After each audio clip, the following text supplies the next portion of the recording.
suspended from Facebook, the Randi B page, probably 6, 7 times. I don't know. It got to a point that every other Saturday almost I was getting suspended. And it was so frustrating to me. The first couple of times I cried because I was like, what am I doing?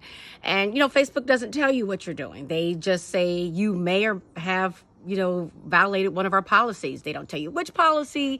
They don't tell you what you did. And so I would go through all of my articles that I had posted, and I would look at the discussions that we were having on Randi B, and I couldn't figure it out. And this is the conclusion I've come to.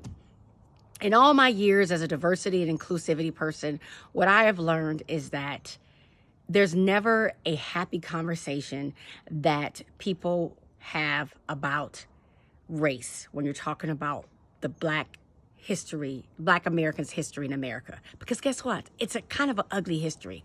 We were stolen from the continent of Africa and we were enslaved and we were murdered and we died. A lot of us died.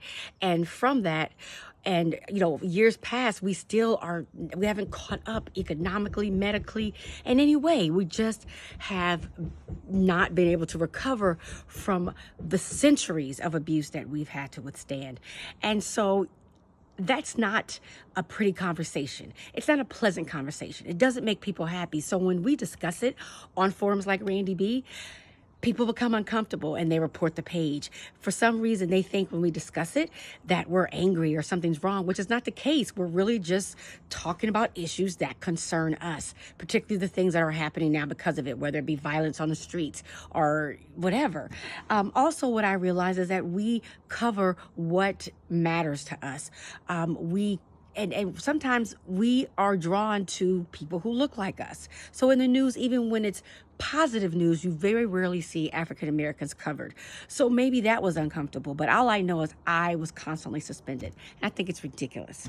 So I have started this forum where we can have discussions that are private, but also about Black people. And we don't have to worry about getting suspended. We don't have to worry about feeling uncomfortable. We don't have to worry about feeling as if we need to apologize or make excuses for caring about who we are, Black people, who our people are, Black people. We don't have to feel as if it's a bad thing to love ourselves or to have Black unity. So I now have the Lounge by Randi B, where we sit around and we sit around virtually, and we talk about issues concerning us. I invite you to join. Information is below. Hope to see you there.